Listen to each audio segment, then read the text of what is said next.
Assalamualaikum warahmatullahi wabarakatuh. Perkenalkan, nama saya Rina Yunika Setiawati dari MB6B NRP 58. Di sini saya akan menjelaskan tentang bab 7, yaitu alat dan teknik pengukuran performansi kualitas. Dalam presentasi ini terdapat 5 poin yang akan saya jelaskan, yaitu yang pertama, diagram kontrol cacat C 100% inspection. Poin kedua yaitu check sheet. Poin ketiga yaitu Pareto chart, poin keempat yaitu histogram chart, dan poin kelima yaitu scatter diagram. Masuk pada poin pertama yaitu ada diagram kontrol cacat C 100% inspection. Di sini terdapat N cacat dan N produksi pada tahun 2019 sebanyak 52 minggu. Diasumsikan bahwa pengambilan data dilakukan setiap 2 minggu, lalu ambil masing-masing N cacat dan N produksi sebanyak 26 data. Setelah saya proyeksikan seperti ini, total jumlah kerusakan diperoleh sebesar 2.353 dan jumlah produksi sebesar 5.027. Langkah selanjutnya yaitu menghitung presentasi kerusakan. Rumus yang dapat digunakan adalah jumlah kerusakan dibagi jumlah produksi dikali 100, dan total presentase kerusakan diperoleh sebesar 1.324,69. Nah, ini adalah langkah perhitungannya. Yang pertama yaitu mencari rata-rata produksi per minggu. 5.027 dari jumlah produksi dibagi dengan 26 yaitu jumlah minggu sama dengan 193,34. Yang kedua yaitu rata-rata produksi per minggu. 2.353 diperoleh dari jumlah kerusakan dibagi 26 yaitu jumlah minggu sama dengan 90,5. Yang ketiga yaitu mencari jumlah kerusakan maksimum dan minimum. Kerusakan maksimum sama dengan 90,5 dari rata-rata produksi per minggu ditambah 90,5 akar 3 sama dengan 119,03.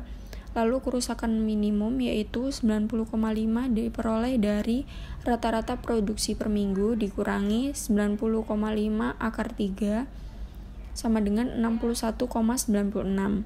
Lalu mencari garis sentral yaitu UCL sama dengan 119,03 diperoleh dari kerusakan maksimum dibagi dengan 193,34 diperoleh dari rata-rata produksi per minggu dikali 100%, hasilnya yaitu 61,56%. Lalu mencari batas kontrol atas dan batas kontrol bawah. CL yaitu sama dengan 90,5 diperoleh dari rata-rata produksi per minggu dibagi 193,34 diperoleh dari rata-rata produksi per minggu dikali 100% sama dengan 46,8%. Lalu LCL sama dengan 61,96 diperoleh dari kerusakan minimum dibagi dengan 193,34 diperoleh dari rata-rata produksi per minggu dikali 100%, hasilnya 32,04. Jadi ini adalah diagram kontrol cacatnya. Di sumbu X terdapat atau memproyeksikan minggu dan sumbu Y memproyeksikan persentase kerusakan. Dan LCL 32,04%, CL 46,8% dan UCL 61,56%. Jadi kesimpulan berdasarkan diagram kontrol cacat di atas adalah berdasarkan diagram di atas terlihat pada minggu 1 hingga 2, 9 hingga 10, 11 hingga 12, 17 hingga 18, 19 hingga 20, 21 hingga 22, 25 hingga 26, 27 hingga 28, 41 hingga 42, 45 hingga 46, dan 49 hingga 50 terdapat tingkat kerusakan produk yang melewati UCL dan LCL, di mana pada minggu ke-1 hingga 2, 9 hingga 10, 17 hingga 18, 21 hingga 22, 25 hingga 26 terjadi tingkat kerusakan yang lebih rendah dari LCL sebesar 32,04%. Sedangkan pada minggu ke-11 hingga 12, 19 hingga 20, 27 hingga 28, 41 hingga 42, 45 hingga 46, dan 49 hingga 50, terjadi tingkat kerusakan lebih tinggi dari UCL sebesar 61,56%. Hal ini menunjukkan kerusakan sudah berada di luar batas kontrol yang merupakan penyimpangan. Oleh karena itu, harus diteliti apa masalah utama terjadinya penyimpangan tersebut dengan menggunakan check sheet, histogram, atau paretogram. Selanjutnya ada check sheet.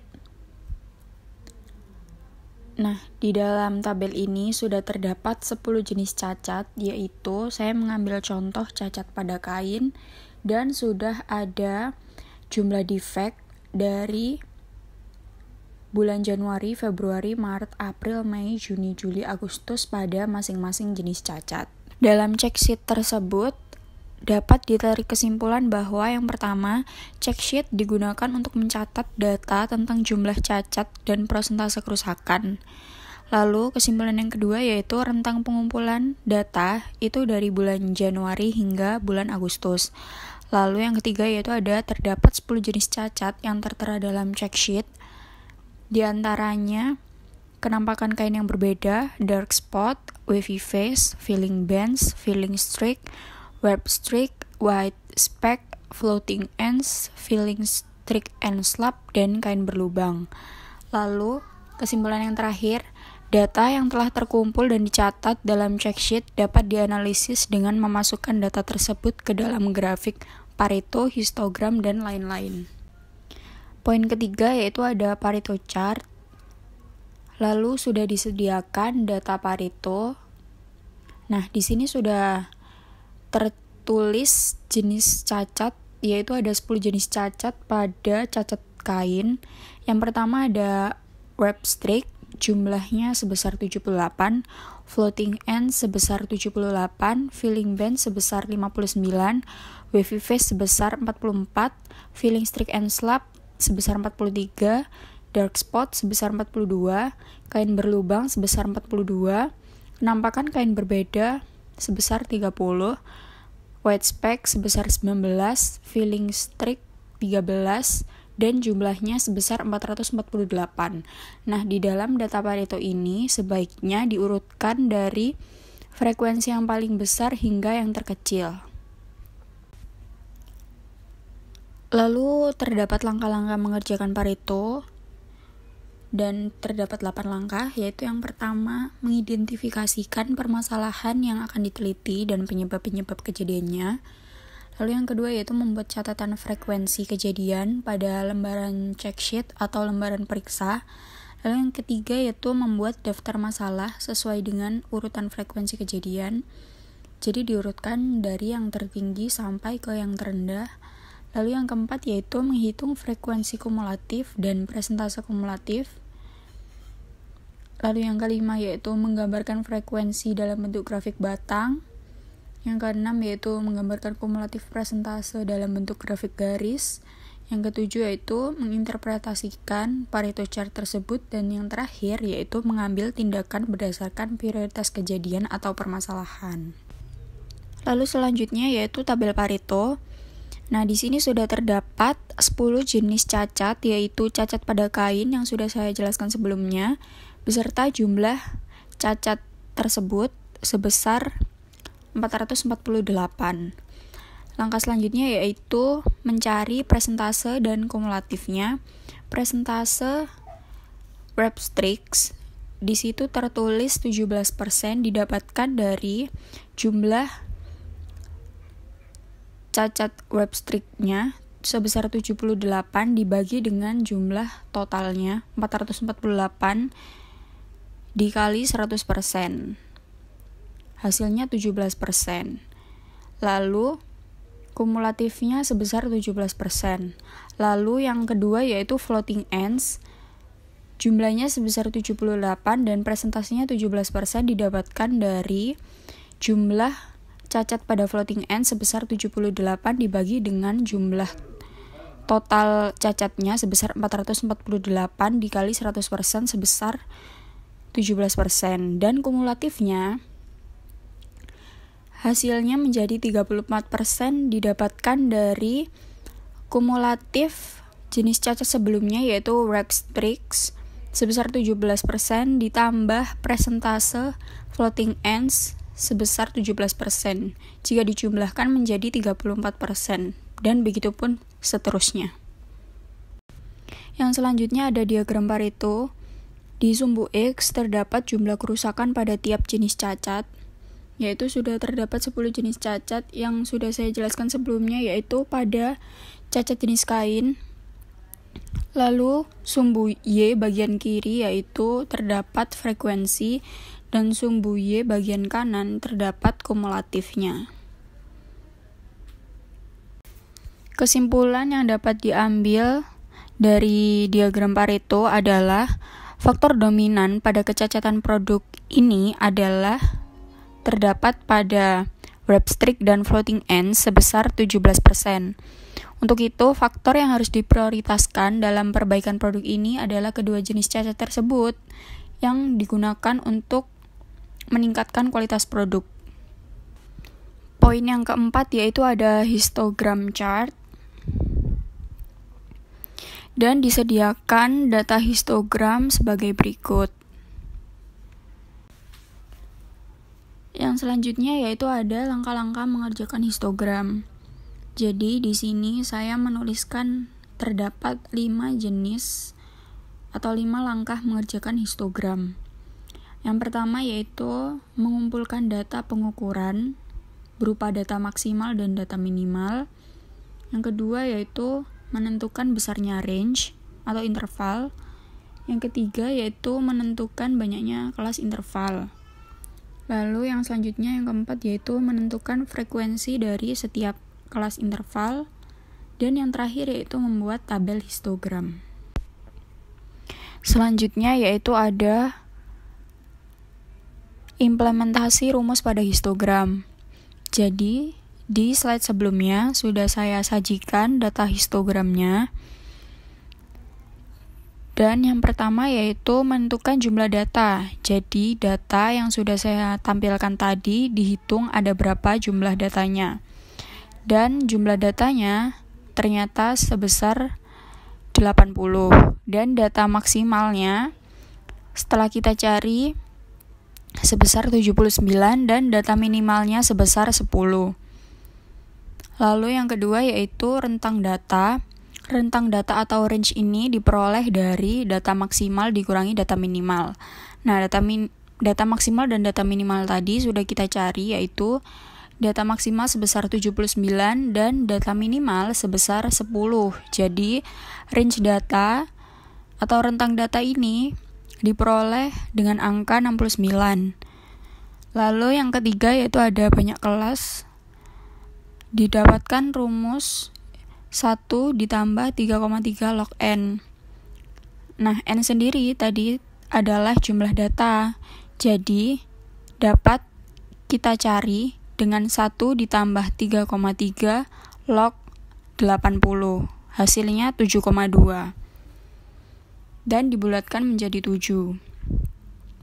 Yang keempat yaitu ada panjang kelas. Panjang kelas ini didapatkan dari rumus rentang data dibagi banyak interval. Rentang data dan banyak interval tadi sudah kita peroleh angkanya. Rentang data sebesar 69 dan banyak interval sebesar 7. Jadi hasilnya yaitu 9,85. Dan dibulatkan menjadi 10. Selanjutnya yaitu tabel batas kelas dan frekuensi. Nah, setelah kita tahu tadi banyak kelasnya sebesar 7 dan panjang kelasnya sebesar 10, kita jadi tahu berarti banyak kelasnya tuh terdapat 7 kelas dan panjang kelasnya itu terdapat 10. Jadi batas kelasnya itu dari 10 sampai dengan 19, 20 sampai dengan 29, 30 sampai 39, 40 sampai dengan 49, 50 sampai 59, 60 sampai 69, dan yang terakhir ada 70 sampai dengan 79. Nah, itu tadi kan sudah terdapat 7 banyak kelas dan 10 panjang kelas.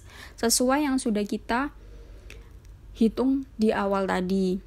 Dan frekuensinya, mengapa 10 sampai 19 itu frekuensinya 9? Karena kita juga harus mencari di data histogram yang awal tadi juga.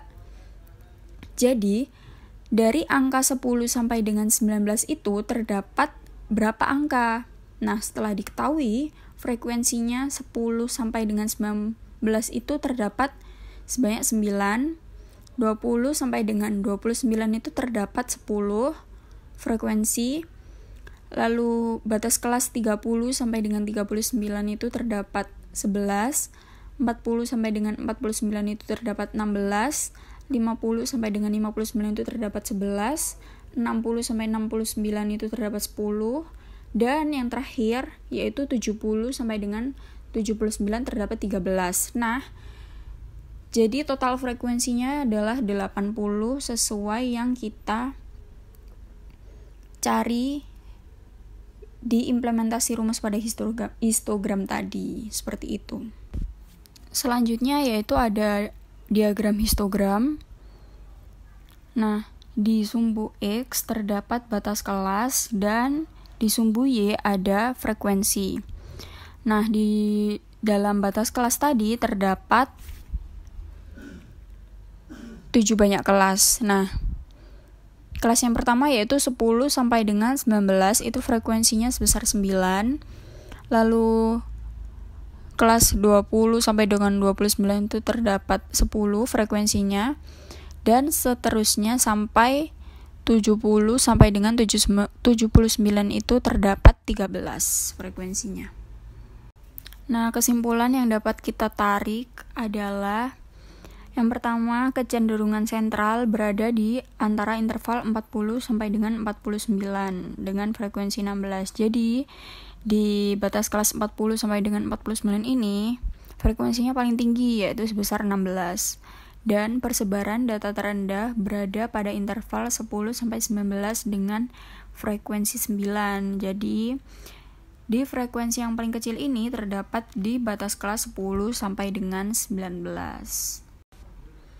Yang terakhir ada scatter diagram. Nah, di sini disajikan data diagram pencar, di antaranya N produksi dan menit lembur, seperti yang ada di layar. Selanjutnya yaitu langkah-langkah mengerjakan diagram pencar. Nah, di sini saya sudah menuliskan 5 jenis atau 5 langkah-langkah mengerjakan diagram pencar. Nah, yang pertama yaitu mengumpulkan data independen atau X dan data dependen pada sumbu Y. Yang kedua yaitu sumbu vertikal atau Y itu dipergunakan untuk data dependen dan jangan lupa untuk menentukan nilai maksimum dan minimumnya. Lalu yang ketiga yaitu sumbu horizontal atau X itu dipergunakan untuk data independen dan jangan lupa untuk menentukan nilai maksimum dan minimumnya. Yang keempat yaitu masuk pada tahap data plotting, dan yang terakhir yaitu memberikan penjelasan judul keterangan untuk sumbu vertikal dan horizontal. Nah, di sini sudah disediakan diagram pencar atau scatter diagram. Jadi di sumbu X itu terdapat N produksi dan sumbu Y yaitu terdapat menit lembur. Dan di situ terdapat plotting datanya itu sudah digambarkan berdasarkan data diagram pencar sebelumnya. Kesimpulan yang dapat diambil yaitu yang pertama, variabel independen atau X adalah N produksi. Dan yang kedua yaitu variabel dependen atau sumbu Y adalah menit lembur. Dan yang terakhir yaitu diperoleh hasil R sama dengan 0,157 yang artinya itu R tersebut mendekati 0. Nah, korelasi antara dua variabel tersebut adalah lemah. Sekian, terima kasih. Terima kasih sudah menyempatkan waktunya untuk mendengarkan video dari saya. Mohon maaf sekali apabila terdapat banyak salah. Mohon dimaafkan. Wassalamualaikum warahmatullahi wabarakatuh.